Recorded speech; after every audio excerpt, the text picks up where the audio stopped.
என் அன்பு குழந்தையே, உனக்கான நல்ல விஷயங்களை செய்து கொடுப்பதற்காகவே உன் தாயானவள் இன்று உன்னை தேடி வந்திருக்கின்றேன்.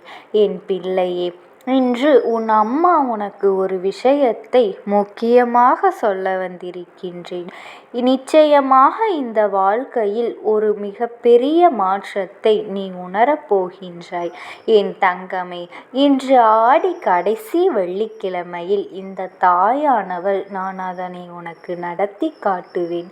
இந்த உத்திரவாதத்தை உனக்கு கொடுப்பதற்காகவும் இன்று உன் வாழ்க்கையில் என்ன நடக்கப் போகின்றது என்பதனை சொல்வதற்காகவும் இந்த நல்ல நாளில் உன் அம்மா உன்னை தேடி வந்திருக்கின்றேன். என் பிள்ளையே, பிரச்சனைகள் வருகின்றது என்றால் அதனை தொடராமல் சற்று என்று அதை முடிக்க நீ நினைத்து விட வேண்டும். இல்லை என்றால் அந்த பிரச்சனையை அதோடு விட்டுவிட வேண்டும். இரண்டாம் கெட்ட நிலையில் பிரச்சனைகளை இழுக்கவே வேண்டாம் என்று நீ சென்று கொண்டிருப்பாய். ஆனால் நிச்சயமாக உனக்கு நடக்க இருக்கின்ற விஷயங்கள் எல்லாம் என்னவென்று உன்னாலேயே உணர முடியாமல் போய்விடும். உனக்கு நடப்பது என்னவென்று தெரியாமலேயே போய்விடும். வாழ்க்கை உனக்கு தருவது எல்லாமே ஏதோ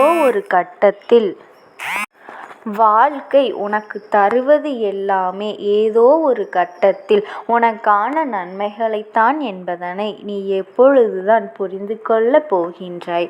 இந்த அம்மா உன்னை மீண்டும் மீண்டும் தேடி வந்து இந்த வாழ்க்கையில் உனக்கான நன்மைகளை தந்து கொண்டிருக்கும் பொழுதெல்லாம் அதை கண்டு கொள்ளாமல் விட்டுவிட்டாய் அல்லவா? நான் முன்கூட்டியே உனக்கு இந்த விஷயத்தை சொல்ல வந்ததற்கு காரணம், ஆடி மாதத்தின் இந்த 31ஆம் தேதியில் நான் உனக்கு இதை நடத்தி கொடுப்பேன் என்று முன்கூட்டியே சொல்கின்றேன். ஏனென்றால் அப்படியாவது என் பிள்ளை இப்பொழுதே உன்னை நீ தயார்படுத்தி கொள்ள மாட்டாயா என்கின்ற ஒரு நட்பாசையில்தான். உன் தாயானவள் உன் மீது கொண்ட அன்பினாலும் உன் வாழ்க்கையில் உன்னை நல்ல நிலைக்கு கொண்டு வர வேண்டும் என்கின்ற எண்ணத்தினாலும் இந்த நேரத்தை உனக்காக நான் மாற்றிக் கொண்டிருக்கின்றேன்.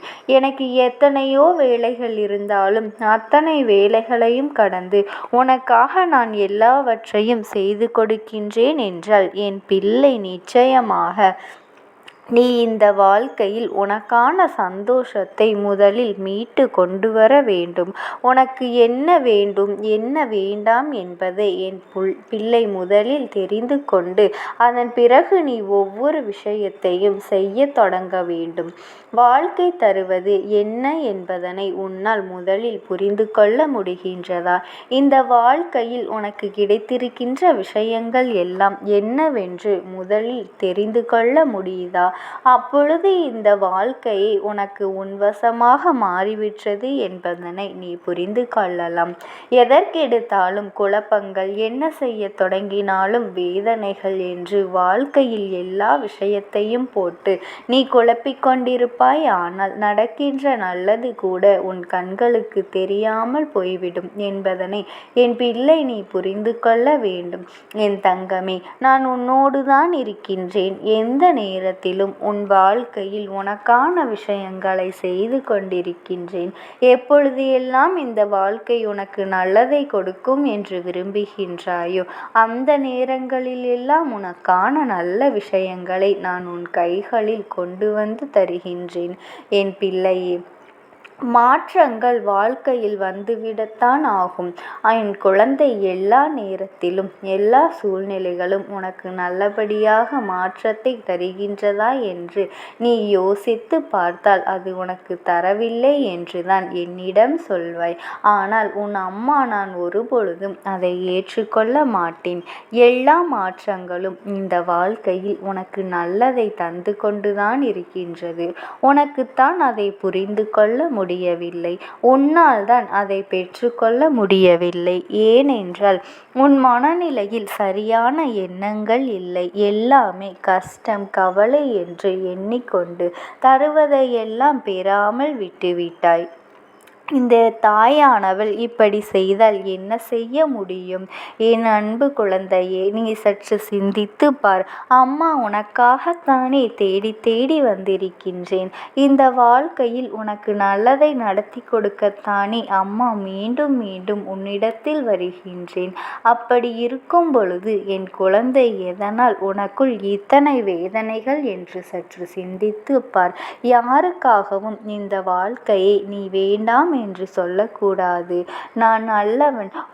உன் வாழ்க்கையில் எல்லாவற்றையும் சரி செய்து கொடுப்பவள் நான் அல்லவா? உனக்கான விஷயங்களை உன் கைகளில் கொண்டு வந்து சேர்ப்பவள். அப்படி இருக்கும் பொழுது நீ எல்லா எண்ணங்களையும் வெளியே விட்டுவிட்டு நமக்கு என்ன நடக்கும் என்று சிந்தித்தால் எப்படி நடக்கும்? சரி, எல்லா விஷயங்களை மறந்து விடு. தேவையில்லாத எண்ணங்களை எல்லாம் தொலைத்து உன் வாழ்க்கையில் நடக்கப்போவது என்னவென்று உன் அம்மா நான் சொல்கின்றேன். என் பிள்ளையே, இன்று உன் அம்மா உனக்கு சொல்லப்போகின்ற இந்த விஷயங்கள் ஒவ்வொன்றும் ஆணித்தரமாக உன் மனதில் பதிய உனக்கு தெரிந்த விஷயத்தை கூட தவறாக சொல்வார்கள் என் தங்கமே. அந்த நேரத்தில் கூட என் பிள்ளை அதை யோசிக்காமல் ஆமாம் என்று தலையாட்டி வந்துவிடு என் தங்கமே. சில மணி நேரம் கழித்து யோசித்து பார்த்தால்தான் உனக்கே புரிய வரும். இந்த விஷயம் இப்படி கிடையாது, நம் முன்னால் தானே இது நடந்தது, நமக்கு நன்றாக தெரியுமே, இவர்கள் ஏன் இதை இப்படி சொல்கின்றார்கள் என்று என் பிள்ளை நீ அப்பொழுது யோசிப்பாய் என் தங்கமே. உன்னுடைய யோசனைகளை முதலில் தெளிவாக கொண்டு இந்த வாழ்க்கை உனக்கு தருகின்ற எண்ணங்களை புரிந்து கொண்டு நடப்பது என்னவென்று உன் கண்முன்னால் நடந்துவிட்ட பிறகும் கூட அடுத்தவர்களின் வார்த்தைகளை நம்புவதற்கு நீ ஒருபொழுதும் தயாராக இருக்காதே என் தங்கமே. யார் சொல்வதையும் நீ கேட்டுவிட்டு வாழலாம் என்றால் உனக்கெதற்கு இந்த வாழ்க்கை? இந்த கேள்வியை அம்மா நான் உன்னை பார்த்து கேட்பேனா கேட்க மாட்டேனா? நிச்சயமாக கேட்பேன். அதற்கு நீ பதில் சொல்லித்தானே ஆக வேண்டும் என் பிள்ளையே. இது போன்று பலமுறை உன் வாழ்க்கையில் நடந்திருக்கின்றது. சுற்றி இருப்பவர்கள் சொல்வதுதான் உண்மை என்று நம்பி நீ விடுகின்றாய். உனக்கு தெரிந்த விஷயத்தை அவர்கள் வேறு விதமாக சொன்னால் அதையும் நம்புவதற்கு நீ தயாராக இருக்கின்றாய் என் தங்கமே. இதுவெல்லாம் இனிமேல் உனக்கான நல்ல புரிதல்களை கொண்டு வருவதற்காக உன் அம்மா நான் சொல்லி கொண்டிருக்கின்றேன். என்ன நடந்தாலும் சரி, இந்த வாழ்க்கையில் உனக்கு என்ன வந்தாலும் சரி, எல்லாவற்றிலும் உனக்கான விஷயங்களை உனக்கான வாழ்க்கையை நான் உன் கைகளில் கொண்டு வந்து தருவதற்காகத்தான் வந்திருக்கின்றேன். நான் உன்னோடு இருந்து உன் வாழ்க்கையை சரி செய்து கொடுக்க நிச்சயமாக முன்வருவேன். எல்லா நேரத்திலும் எல்லா சூழ்நிலைகளும் உனக்கானது உன் கைகளில் தருவதற்கு நான் தயாராக இருக்கும் பொழுது என் பிள்ளை நீ எதற்காக மனதை தளர விடுகின்றாய்? சரி, ஆடி மாதம் 31ஆம் தேதி வந்து விட்டது என் தங்கமே. அதனால் இப்போதிலிருந்து உன் மனதை நீ தயார்படுத்து. நீ செய்கின்ற செயலை நோக்கி உன் பயணம் இருக்கின்றதோ அதை சரியாக செய். யாரையும் நம்ப வேண்டாம். இனிமேலாவது என் குழந்தை இந்த அம்மாவின் சொல்படி நடக்க வேண்டும். இந்த தாயானவளினுடைய அன்பும் ஆசீர்வாதங்களும் என் பிள்ளைக்கு முழுமையாக கிடைக்கும். ஓம் சக்தி. ஓம் ஆதிபரா சக்தி.